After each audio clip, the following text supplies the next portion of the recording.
दयाराम एक बहुत ही सीधा साधा और मेहनती किसान था। उसकी पत्नी सुधा बहुत झगड़ालू थी। वह दयाराम से छोटी छोटी बातों पर लड़ाई झगड़े करती रहती थी।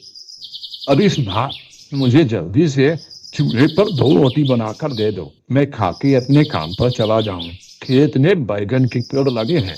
अगर उनकी देखभाल ठीक से नहीं करूंगा तो वे सब सूख जाएंगे।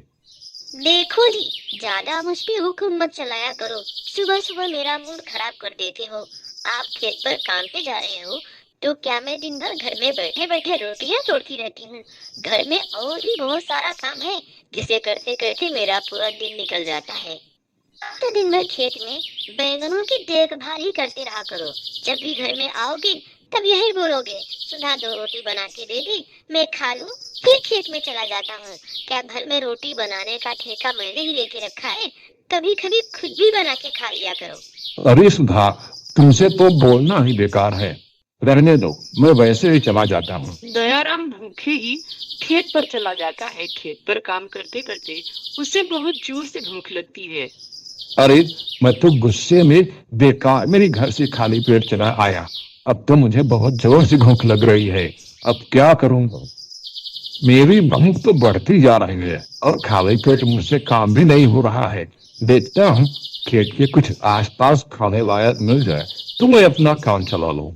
वैसे भी अगर घर में जाऊंगा तो सुधा की बड़बड़ाई तो सुननी पड़ती। दयाराम के खेत से कुछ ही दूरी पर एक खेत था जिसमें बहुत बड़े बड़े खरबूजे लगे थे। दयाराम वह खरबूजा तोड़कर लाता है और अपने खेत पर बैठकर बड़े मजे से खाता है। लेकिन उसे ये नहीं पता था कि जिसके खेत में से वह खरबूजा तोड़कर लाया है वह कोई इंसान नहीं, एक चुड़ैल है। चुड़ैल अपने खाने की तलाश में थोड़ी देर के लिए वहां से हटी तो दयाराम उसके खरबूजे तोड़कर खा गया। वापस आती है तो अपने खरबूजे के खेत में एक खरबूजा कम देखकर उसे बहुत गुस्सा आता है। अरे, किसकी इतनी बड़ी हिम्मत जो मेरे खेत में से खरबूजा तोड़ कर ले गया। मैं तो कितने दिनों से इन खरबूजों को बड़े होने का इंतजार कर रही थी। थोड़ी देर पहले तो खरबूजा खेत में ही था। इसके बाद कौन आया होगा, मुझे पता लगाना पड़ेगा। चुड़ैल इधर उधर देखती है लेकिन कोई उसे दिखाई नहीं देता। दयाराम पूरे दिन अपने खेत में मेहनत करता, इसलिए उसके बैगन की खेती बहुत और उसमें बहुत ही सुंदर सुंदर बैगन लगे। दयाराम उन बैगनों को तोड़कर लाता है और गांव में बेचने के लिए जाता है। थोड़ी ही देर में उसके सारे के सारे बैगन खत्म हो जाते हैं। दयाराम को उन बैगनों के बहुत अच्छे खासे पैसे मिलते हैं। इधर चुड़ैल खरबूजा चुराने वाले को ढूंढते ढूंढते गांव में पहुंच जाती है। चुड़ैल जब गांव में पहुंचती है तो देखती है कि चारों तरफ गांव में रामदयाल की बैंगनों की तारीफ हो रही थी। अरे भैया, जब से ये राम दयाल अपने खेत में बैंगनों की खेती कर रहा है तब से सब्जी खाने की बात ही कुछ और है। उसके खेत के बैंगन जादुई है, जादुई। कितना स्वाद रहता है। मैं तो कभी बाजार से बैंगन लाता ही नहीं। मैं तो राम दयाल से ही बैंगन खरीदता हूँ। चुड़ैल गांव वालों की बातें छुप छुप कर सुन रही थी। अरे, इस गांव में तो चारों तरफ सिर्फ बैगन की ही बातें हो रही है। लेकिन मुझे उससे क्या, मुझे तो सिर्फ उस चोर का पता लगाना है जिसने मेरे खेत में से खरबूजे को चुराया। अगर वह इंसान मुझे मिल जाए तो मैं उसे खरबूजे की तरह काट काट कर खा जाऊं। चुड़ैल जब वापस जा रही थी तो उसकी नजर रामदयाल के बैगन के खेत पर पड़ती है। चुड़ैल जब बैगन के खेत के पास जाती है तो देखती है कि खेत में तो खरबूजे के छिलके पड़े थे। अच्छा, तो इसी ने मेरे खेत के खरबूजे को चुराया है। अभी बताती हूँ, मैं इसके सारे के सारे बैगन तोड़कर 1 मिनट में खा जाऊंगी, फिर देखती हूँ। चुड़ैल रामदयाल के खेत के बैगन तोड़कर खा लेती है। चुड़ैल को रामदयाल के खेत के बैगन इतने मीठे लगते हैं कि वह एक एक करके खेत के सारे बैगन खा जाती है। सुबह जब रामदयाल अपने बैगन के खेत में आता है तो देखता है कि खेत में एक भी बैगन नहीं है। अरे मैं तो लुट गया, मैं बर्बाद हो गया। मैंने किसी का क्या बिगाड़ा था जो मेरे खेत के पूरे बैगन खा गया। वो जल्दी से भागकर घर आता है और अपनी पत्नी को सारी बातें बताता है। अरे ऐसे कैसे कोई पूरे खेत के बैगन खा गया? कहीं तुम झूठ तो नहीं बोल रहे हो? देखो जी, अगर तुम काम करने से बहाना करोगे और खेत पर काम करने नहीं जाओगे तो तुम्हें घर में एक भी रोटी नहीं मिलेगी। अरे वो झगड़ालू औरत, थोड़ा तो दिमाग लगा के बात किया कर। मैं अपने बैगन के खेत में कितनी मेहनत करता हूँ, तो मैं झूठ बोलूंगा? अगर तुझे विश्वास नहीं है तो तू खुद चल कर देख ले। बात तो तुम ठीक कह रहे हो।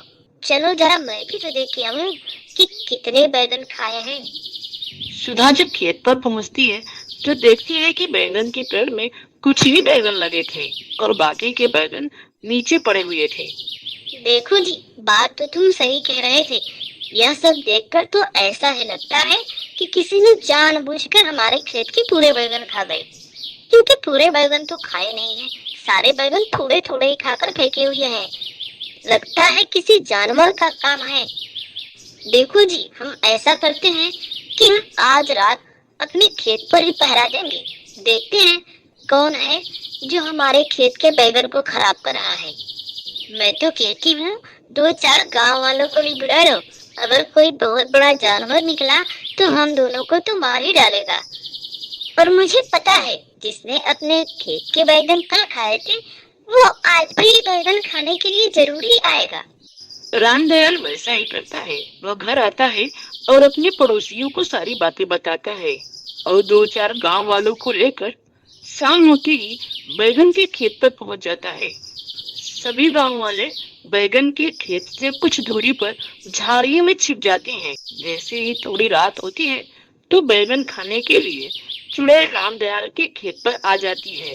चुड़ैल को देखकर सारे गांव वालों की सिट्टी पिट्टी गुल हो जाती है। अरे रामदयाल भैया, तुम्हारे खेत का बैगन खाने वाली कोई और नहीं, चुड़ैल है, चुड़ैल। आखिर हम सब गांव वाले इस चुड़ैल का सामना कैसे करेंगे? लेकिन गांव वालों, अगर हम इसे नहीं रोकेंगे तो ये तो हमारे बैगन के खेत की पूरी सत्यानाशी कर देंगी। आखिर मेरे बैगन तो खराब हो ही जाएंगे ना। अरे रामदयाल भैया, हम लोग साथ में चलते हैं ना चुड़ैल से पूछने के लिए कि आखिर वो हमारे बैगन के खेत को क्यों बर्बाद कर रही है। अगर तुम अकेले गए तो कहीं बैगन की जगह तुमको ही ना खा जाए। सारे गांव वाले चुड़ैल के सामने आ जाते हैं। अरे वो नासमती क्यों हमारे खेत के बैगन को खा रही है? आखिर हमने तुम्हारा क्या बिगाड़ा है जो हमारे बैगन के खेत को यूं ही बर्बाद कर रही है? अरे वो रामदयाल, ज्यादा चपड़ चपड़ मत कर। तूने भी बिना मुझसे पूछे मेरे खेत के खरबूजे को चुरा के खाया, तब नहीं पता। अब मैं भी अपना बदला लूंगी और तेरे बैगन की पूरे खेत को बर्बाद कर। लो भैया गांव वाले सुन लो, अब तो चुड़ैल भी खेती कर रही है। इस चुड़ैल का कहना है कि मैंने इसके खेत में से खरबूजे को चुरा के खाया। मुझे क्या पता था ये खरबूजा चुड़ैल ने उगाया है। मुझे तो भूख लगी थी, मैंने तो एक तोड़ कर लाया और खा लिया। अब ये मेरे बैगन के पूरे खेत को बर्बाद कर रही है। इससे पहले कि चुड़ैल कुछ और बोलती, सारे गांव वाले चुड़ैल की खूब पिटाई करते हैं।